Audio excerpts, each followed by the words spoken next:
very much, and thank you, everybody. I will take my challenge to keep everybody awake and do my very best to do so. And welcome to the people that are watching at home on live streams as well. One of the consequences of the live stream was that, like all the speakers, I had to provide my slides in advance, and one of the pleasing things was that a lot of the conversation this morning actually resonated and so reinforced some of the things I'm going to say today, so that was very good. What I didn't get a chance to do was to update my slides to reflect that conversation, which is sometimes fun too, but I'll try and speak around those. So my name is Andrew McHUGH. I'm the Senior Data Science Manager from the Urban Big Data Centre at the University of Glasgow in Scotland. What I'm going to talk today is some of our work and some of the challenges associated with doing our work and framing it through our specific research associated with mobility. I'm not a researcher myself, nor am I a statistician, far less an official statistician, but I will instead sort of focus on some of the things that interest me particularly and that are about my role. So specifically around data, the different considerations around getting data, using data, the infrastructural demands that data-driven research poses, and as I say, referencing specifically some of our work within the mobility area. So the Urban Big Data Centre is funded by the UK government through the Economic and Social Research Council, which is a primary funder of social science research. We're very pleased that only yesterday we began our second funded phase of activity, seeking to promote innovative research methods and the use of big data to improve social, economic and environmental well-being in cities. So what does that mean? It means building collections of data, associated infrastructure, developing new methodologies, enhancing existing methodologies around a whole range of different research strands. And obviously mobility is one of those. There are several other ones that you can see on the slide there. And all of this is aimed primarily at achieving public policy impact, but also with a view to continuously looking critically at the value and the role of data and new forms of data in supporting sort of public policy. We're naturally critical within the centre and we're as aware of the value of the old methods as the possibilities inherent in the new. So we operate in a number of different individual contexts. Obviously the technology that's available that exists is very much an enabler. It very much speaks to what we potentially can do. And similarly, the methodological opportunities are very much about what we can do. And those sort of occupy and focus a lot of our time and a lot of the time of the colleagues within the centre. But broader issues of what should we do in the broader kind of knowledge environment within which we operate, the theoretical and epistemological kind of context are just as compelling. And from my own point of view, originally from a law background and moving into computing science, education path following that, the political economy and some of the constraints that are imposed there are often among the most compelling things. So whereas I kind of seek to characterize the sort of the technology and the methods as the can do, what we can do, there are other aspects which are much more sort of characterized as the real world comes calling and imposes constraints and limitations. So I have people, data scientists will run into my office and explain this great new tool or method or data set, this opportunity, and I often seem to feel like the bad guy who has to say, well, we have to think about the legal legitimacy or the regulatory impact or the licensing challenges or the ethical considerations too. These are very much the context in which we operate. Rob summarized earlier on this morning really elegantly on his slide some of the different kinds of data sources that are available to support smart cities, and I sort of have a similar table here summarizing some of the different categories of data that we use and that we take advantage of. For mobility purposes, mobility research, we obviously take advantage of a whole range of these. I'll summarize some examples. So within the context of sensor systems, one of our most an exercise, a primary data collection activity that's really characterized a lot of the work that we've done subsequently was called the Integrated Multimedia City Data Project. And in that we had a really wide-ranging social survey, and we also equipped a range of survey participants with wearable sensor devices, so image, GPS, movement, luminosity, temperature sensors, building up a data source to really describe how they interact with the world and with mobility very much at the forefront of some of those questions. Other sensor systems we've sought to leverage, we're currently involved in a conversation with Glasgow City Council, where our university is based, to explore sort of the movement of people, of pedestrian traffic, as the city is investing a great deal of money in a new sort of citywide redevelopment project to understand the changing behaviours of pedestrians. So where are the sensors that we can use to take advantage of, to get some insights about those people's movements. And we're looking, for example, to CCTV networks. You may know that the UK is particularly well served, infamously so, by CCTV. But obviously that poses tremendous privacy questions and other kind of regulatory challenges that we seek to overcome. Other sensors we're kind of looking at along similar themes are much more cutting edge, I suppose. We're working with a centre called Census in Glasgow.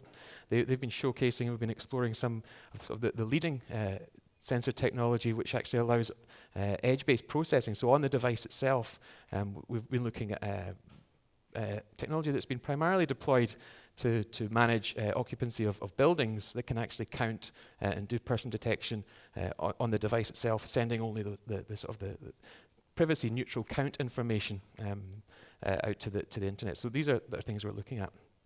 UGC as well, so we have developed apps, for example, again, working with local authorities and SMEs to develop wayfinding apps that themselves produce GPS data that we've in turn sought to find applications for. So our role within that project, which is called Catch and funded by Innovate UK, was to semantically enrich those GPS data, package them into a format that can actually be more widely accessible and usable. And one of the obvious implications of doing so is to ensure that the privacy of those data subjects is preserved. And using techniques similar to how we saw yesterday in the context of children moving around the city, as well as obfuscating sort of key locations within the data, we've sought to balance those sort of issues of utility versus privacy risk.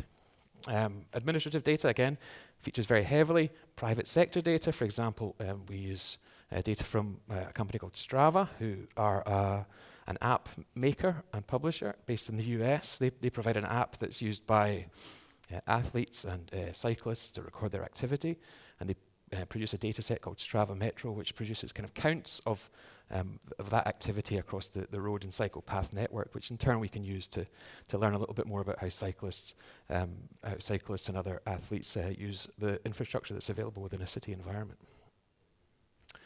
They all pose several different kinds of problems, which I'll come back to. Obviously, our mobility work is very wide-ranging. I should preface this slide by saying that all of this work is explored and covered in much more detail on our centre webpage. But I think just offering a little high-level flavour, as well as how the data is used, kind of indicates some of the issues that we're wrestling with and seeking to resolve beyond just the sort of the methodological innovation that's part of this work. So some of the work we're doing, leveraging some of the kind of GPS, social media data that we're also collected through the Integrated Multimedia City Data Project, is intended to highlight really the urban metabolism, the living, breathing nature of the city and its inhabitants. How do people make their way around the city? What kind of modality of travel do they use? How long do they spend in particular locations? What are the sort of the functional usage within particular locations within the city? Enriching with sort of semantic detail so we can connect to things like point of interest databases, to transport networks as well, to get that sort of a connected picture. One of the issues with social media data, and specifically Twitter data, that kind of inhibits its value, as well as the well kind of known issues of representativeness and so on, it's comparatively poorly geolocated. So only I think 1% to 2% of all Twitter data is explicitly geotagged. So we've undertaken research and developed methods to use content-based as well as metadata queues within individual tweets to add and assign location information. This has in turn enabled us to use Twitter data to highlight underreporting of crashes and crimes, for example. We've observed within Chicago, where the study took place, that particularly in areas at the sort of lower end of the socioeconomic spectrum, there was significant underreporting of these kind of phenomena. We sort of attribute that to distrust with local authorities or law enforcement, but we observed sort of clear areas through the social media activity of crash and crime incidences that were otherwise unreported. We've explored the use of these wearable sensors, as I mentioned, obviously illustrating mobility patterns. Indoor walking is a very good example of where GPS falls short, so instead we use things like imaging data that we've captured. Social exclusion as well, using deep learning, object and person and facial detection techniques to identify the time that research subjects spent alone or in the company of others. and also travel modality as well, to be able to get a sense of the different methods of transportation that the individual participants were using, and to automate the identification of that from GPS and other data. And transport poverty is a big issue as well, and something we're really keenly exploring. We have used a range of different transport data, schedule data, stop data, real-time performance data from public transportation, to identify a very low spatial level the extent to which individual areas are well served by transport infrastructure, coming up with a transit availability index in each individual output area within the whole of the UK. And then using that for applications such as exploring the extent to which labour markets are well served by existing public transport. So if there's, for example, the changing nature of jobs that we're observing where people aren't working 9 to 5 anymore, how well served are particular areas of industry for night workers and so on with the public transport network. We've also done a considerable amount of work with Strava Metro as well. So one of the big questions that immediately is posed when you say you're using this app is, to what extent are the elite enthusiast users of the Metro, of the Strava app, actually representative of cyclists in a more general sense? In fact, we've validated against manual cordon count data in Glasgow and other cities, and identified that, well, these cyclists actually do use the same infrastructure as the more casual cyclists, and therefore we can actually correlate with some confidence to extrapolate the Metro data and understand what it means in terms of actual cyclists using particular infrastructure. And we've developed methods too to assess infrastructural investments within the cities as well, so new cycle networks and so on. One of the things, again, that Rob mentioned this morning was the challenges of data and decontextualizing the city, and the danger of kind of atomizing individual features through data points. And we've found that that's been something we've had to mitigate against. And so when we observe, for example, that particular cycle infrastructure is poorly used, we have to add additional data as well, local knowledge often, or Google Street View data, for example, to see, well, why is that actually happening? And for example, a piece of cycle infrastructure that has been abused by parking cars, that's the reason why cyclists aren't using it. So we have to have a broader view to make sense of individual data points. Excuse me.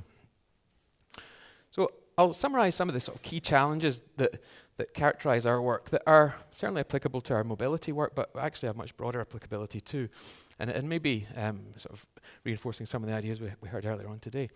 A key thing that I think didn't come through really to the fore was the issue of skills and of knowledge and team composition, and really can't stress enough that this particular challenge of undertaking this kind of work demands contributions from a whole range of different kinds of communities, investment of a whole range of different kinds of skills as well. And we heard that people speak of the ivory tower model, and I think it's clearly inapplicable now in terms of being able to actually achieve these results, because we're talking about combinations of academic fields, subject specialisms, a whole range of different skills demands as well.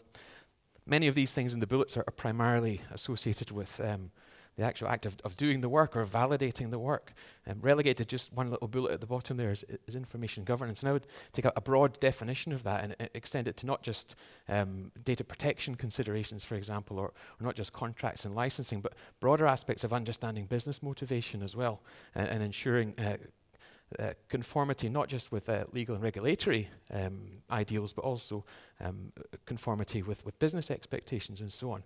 And the bubbles on the right-hand side of the slide are so very much, perhaps more illustrative of the range of different communities that need to come together to achieve some of these results.